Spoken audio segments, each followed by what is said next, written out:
Hello, everybody. You are welcome to yet another episode of All Things Goodness. Now, today's conversation is one you do not want to miss, especially if you are new to the U.S. workforce, you are searching for a job, you're going on interviews, or someone who wants to grow in their career. I have a special guest who is an HR consultant with years of experience in workforce, staffing, career growth, and he will be, taking us behind the hiring decks to tell us all the things that, HR and leadership and companies look for when you come in or apply. All right. And I will just go straight to introduce, he is no other person but Pastor Radcliffe Gardner. So you're welcome to the show. Thank you very much. It's so good to have you today. Thank you. Okay, I'll just let you introduce yourself. I know you'll be able to speak better than I would. Thank you, Sister Goodness. Well, of course, you already said my name, Pastor Radcliffe Gardner. My background goes back in human resources. Wow. I started as a recruiter, and then I worked my way up to payroll manager, branch manager, and so the human resource field is a very large field, and there are always niches, but it's my passion. Awesome. And I hope I will be able to help in answering some questions. I know you would. I know you would. Okay, let me start with the very first question. Okay. As someone who has been in the HR for that long number of time, when people submit, there's a job opening, resumes coming in their thousands. What is the first thing or some of the most striking things that you look out for, companies look out for, HR recruiter looks out for in the resume that makes you like, okay, this is somebody we should consider or toss everything aside? So, in the human resource field, specifically what you're asking is will fall under the recruiting section. And managers will bring in their various positions that they want to hire for. Yeah. And those positions will have task-oriented skills that they're looking for. So every job description or job order, as we call it in the back office, will have specific skills. Now, when we post those on job boards as vacancies that we're hiring for, we post those with specific skills requirements. So we begin to receive resumes. Yeah. Now, here's the funny thing about resumes. Everybody writes resume differently. Some people start their resume with their information, personal information, and some over-provide information.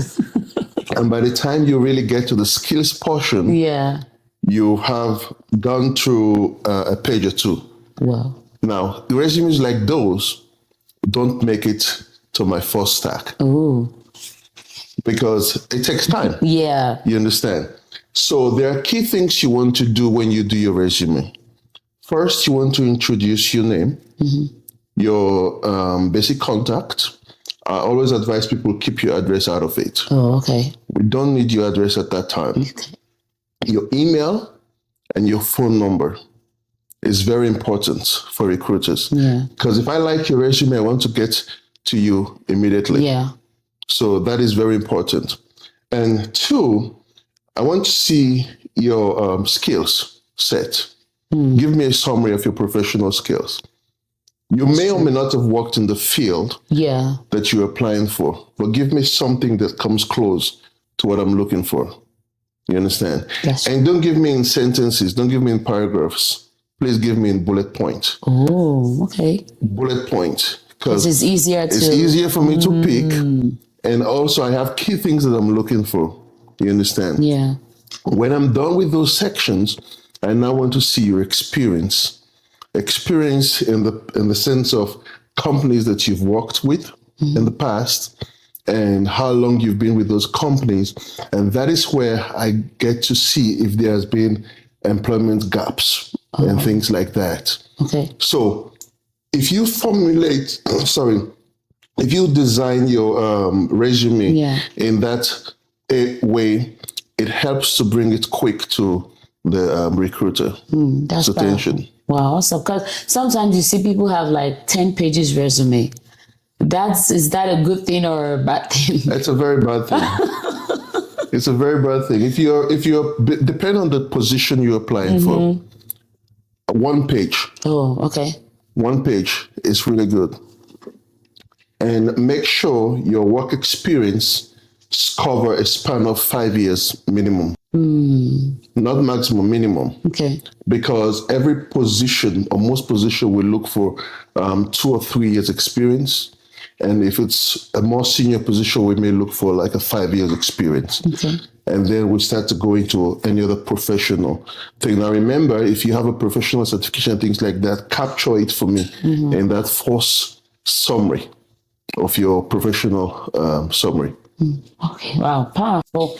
So, okay, let's say the person has the resume was picked and then they've been called for interview. That's another place we know a lot of people, fall short during the interview session. What are the green flags or the red flags that you look out for during an interview? Okay, so most interviews are designed differently based on the companies, industries, and also based on the positions. Before, we used to do a lot of walk-in interviews, but these days we do a lot of first, either phone call or a virtual, a Zoom call or things like that. And then we move into the in-house interview. If you make it through the phone call and you make it through a virtual interview, and then you get to the in-house interview, that is where we place you in front of the managers that you'll be working with. And some people do make a good impression. First interview on the phone call, second interview on virtual. But when they come into the office, they don't do that well. Why is that? Because when you sit in the office, a lot of time people tend to focus on what are the benefits that I'm getting from this job, and sometimes they come out with that desperation of I really need this job. When you go in for an in-office interview, I want you to be relaxed. Understand that the interviewer that is interviewing you has already gotten to the position of they like you for the position. But they just want to see between you and the other person who actually gets the job. And there are things that we're looking for. We're looking at body language. We're looking at your interaction with the managers, how relaxed you are in answering questions and walking through scenarios. You understand? And then one key thing that I actually used to look for more is a team player. Now, when I talk about team player, and this is my own strategy, I put team player in 2 categories. I have the high team player and the weak team player. And you get to see that when people come in from the in-house interview. Wow. I'm just like trying to see how, like what you said, and the interviews I've also done, and I see exactly, because sometimes you hear questions like, tell us a scenario where, and I'm like, so what if maybe a candidate goes for an interview and then they say, tell us a scenario where you were in this position, and then you've never really had that type of experience. How do you answer that kind of question? Very tricky, but very simple. So the first thing you do is put yourself in the position of the question. You've never had such experience. Think about something close to that. And be frank in letting the recruiter know that I actually haven't been in a situation with such experience, but I've been in a situation similar to this. Because obviously, if you're applying for a position and we give you a scenario base, we expect that even though you may not have a direct response to that, Yeah. you've had similar instances. You understand? So always give and always be frank, Yeah. and let them know that this was my situation, that I probably will relate to what you're asking me about. Now, understand also that with the recruiter, as much as they're interviewing you, the managers, as much as they're sitting down with you and doing all the scenario-based interviews Yeah. with you, you are also interviewing them. Oh, Every applicant should always have that in the mind. Don't just go because I like this job, I want this job. You also have to interview the interviewer. how do you do that? Simple. After they've finished asking the questions, some will give you opportunity to ask them questions. That's true. There's always a portion where they will ask you, what question do you have? Make sure you go prepared with questions. That's true. You can ask about the company. What is a typical day like for someone in this position? What has been a difficult experience in someone that has this position before?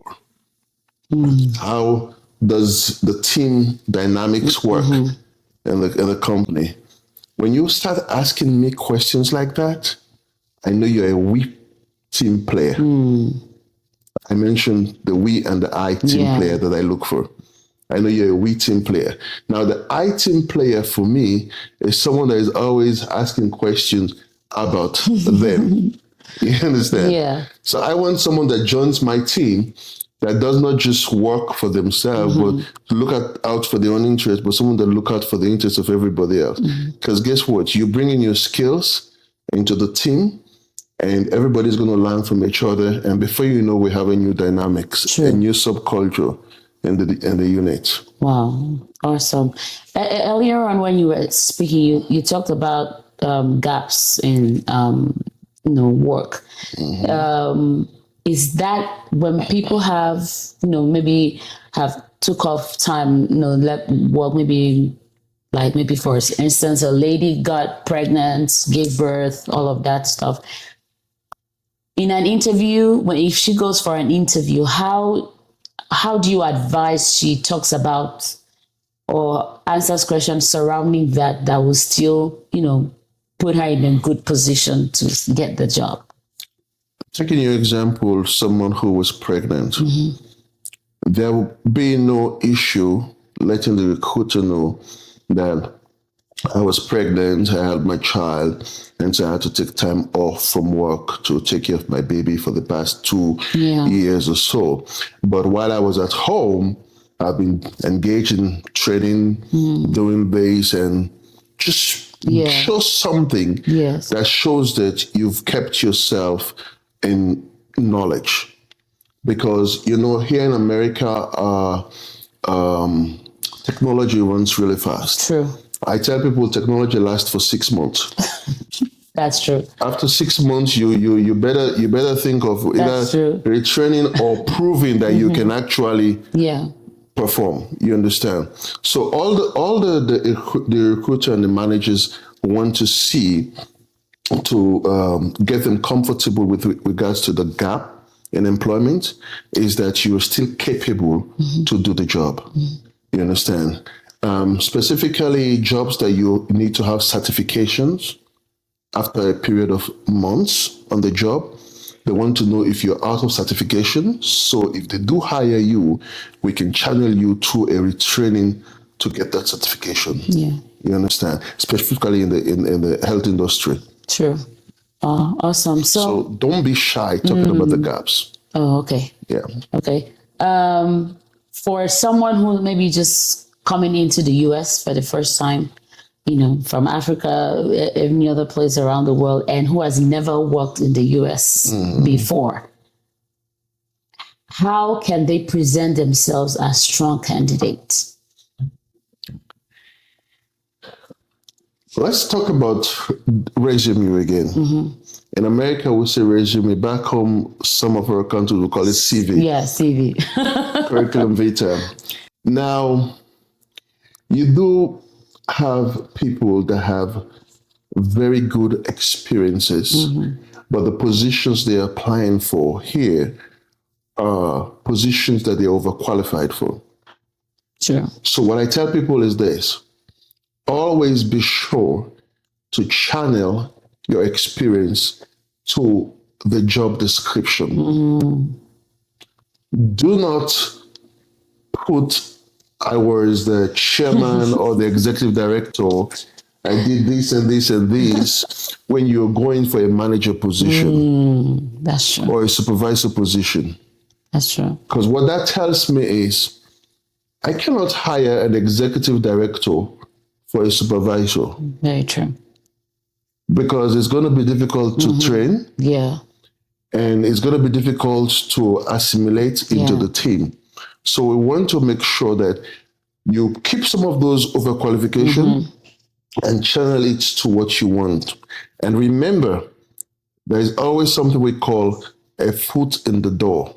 Once you're in Yeah. the job, once you're in the company, once you're in the system, then there is going to be opportunities for you to perform, for you to show, and for us to see your qualities and then move you up. True. That was how I got up the chain of command. Wow. So, Awesome. So I know sometimes jobs come in two ways. The direct application where a company advertises and then you go in and apply. And then sometimes people say, oh, like LinkedIn, places like LinkedIn are good places, just, and then when you go on LinkedIn, you see people are sometimes you get so like nervous and stressed when you see all the qualifications and the things they're listing. I just did this, I just got this. And you're like, okay, so how important is, having a good LinkedIn? Does it really work? Is it really important, and all the networking and all the stuff that goes on there? I remember when LinkedIn started. We were one of the pioneers of LinkedIn. Ooh. And we used to use LinkedIn to bring in good quality candidates. And one of the key things that we were focused on with LinkedIn was more like referrals. I was a member of IndySham, which is the Sham branch of Indiana. And Sham, if you don't know what it is the Human Resources Professional Organization. Oh. So I used to do a lot of training with them, etc. One of the things that LinkedIn did at that time was bring in people from various communities, various backgrounds, and have referrals. But today, LinkedIn is more like a Facebook page. It's more of a networking thing. You understand? I'm not saying that there are not people that actually get good positions through LinkedIn, but imagine this. You have a friend, a third link friend on LinkedIn, and you guys have never met in person, but you're friends through somebody else. And they make a referral. And I pick a phone and I call. You'll be amazed what people will tell me when I do background checks. Wow. On a one-on-one basis than when you do a referral from someone that really knows someone. Yeah. You understand? So those are some of the things. So LinkedIn has its, I would say it's a 50-50. I wouldn't discourage anyone from not being on LinkedIn. Yeah. But if you're on LinkedIn, just be careful the things you post on LinkedIn, the positions, your skills, and everything, because it all comes back to the recruiter. So consider LinkedIn more as a networking platform. I'm new there. I don't even know how to navigate that. Yes. It's more of a networking platform, actually. Okay. Yeah. Okay. You mentioned you started as a recruiter, staffing. So what role should people use staffing agencies? What role do they play? And how can, people also position themselves well with staffing agencies? Staffing agencies are good. Okay. They're good in the sense that it helps you to, especially we're talking about, let's bring it down home. Folks like us that come to this country and are trying to get into the job market. Staffing agencies is a very good place that you can start to get your foot into the job. But when you go to a staffing agency, there are three options of positions that we offer, and most staffing agencies will offer. One will be a temp to hire. One will be just a temp, per position or seasonal position, and some will be direct placement. So understand and ask when you're doing your interview with staffing agencies, does this company or does this position have opportunity to be converted into a direct hire or not? If it does, it will be written in the contract with the staffing agency. And that means the company that you're going to be placed with have at least about 6 months or 8 months into you being on the job, on your assignment, to convert you into a direct employee, which gives you more benefits with the company. You have less benefit while you're under the staffing agency. You get more benefit when you get direct hire. If it's a direct placement, the staffing agency will tell you. And if it's a direct placement, you go directly and you start as a direct hire with the company. So for direct placement, they're just helping the company to get exactly. And they have all the percentage that they work at the back end. Now, if it's a seasonal position, then you know it's just going to be for this season. And after that, you have to get something else. So staffing agency are good, but at the same time, make sure the position you're getting is something that can convert into being permanent, because you don't want to be displaced within a short period of time and start looking for which is not too bad, because the agency will be able to place you somewhere else. But if you want to have stability in a position with a company, you look for something that can convert. Awesome. So for instance, they've gotten the job, onboarding process starts. What would you advise, such a candidate, the things they need to do during that onboarding process, or during the onboarding process to, show that, okay, this is a strong candidate, or give a good impression? Because I've also seen instances where, like, maybe during onboarding process, during the onboarding time period, people are like sent away, or because there are just some things they're noticing about them, and they're like, okay, we'll have to let you go. That is the tough part for human resources. Human resources, we consider ourselves as the mommy in the company. We're the one that brings all the talent in and nurture all the talent. But sometimes we have to weed some talent out. And sometimes we have to let certain people go, even though we don't want to let them go because of policies, etc., compliance, etc. So before, we have what we call E-Verify. It wasn't mandatory, but now E-Verify has become mandatory. So when a company hires someone, you better believe they're running your eligibility for employment in this country to E-Verify. You will not know. Some will tell you, but you will be run through E-Verify. That's one. Another thing that we do is the background check, which is very big for companies. Background check, they will check your consumer reports, they will check your credit reports, and will check your public records and things like that.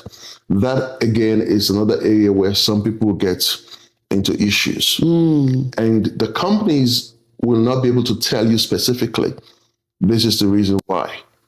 Why is that? Because of regulations. That's why if you don't get a position and they run a background check on you, they would always send you a letter that, because of so reason from this background company, etc., refer you back to, if you want to get a full disclosure, which you are entitled to. You understand? So those are some of the reasons. Now, most companies these days, what they do is they will let you go through the background before they even make a conditional offer to you to safeguard themselves. So once you get that conditional offer, you better believe they've run your E-Verify. They're okay with your E-Verify. They probably have run your consumer report. They'll probably be okay with it. and they're probably just waiting for your back criminal records and things like that. So that is why when some people have started the onboarding process and they're in orientation, if that criminal record comes back with something negative, they can drop you. Wow.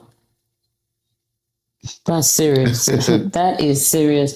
But what about also like in terms of maybe the candidate's attitude during that process? That also plays a great role because some people don't get, they get over comfortable in the orientation phase. Understand this. It's like a relationship. Yes. You start in a relationship with a company.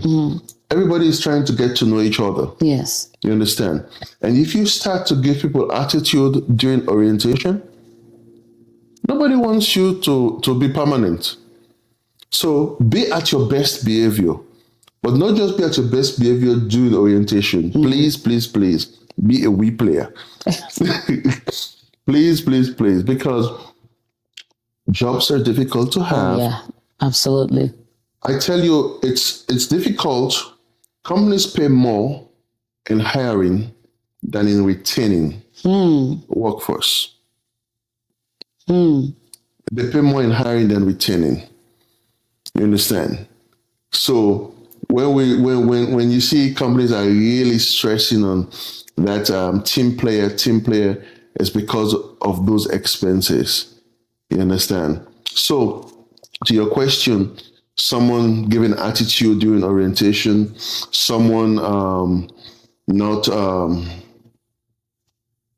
performing, not meeting metrics during that onboarding or that probation period, they're only setting themselves up for failure.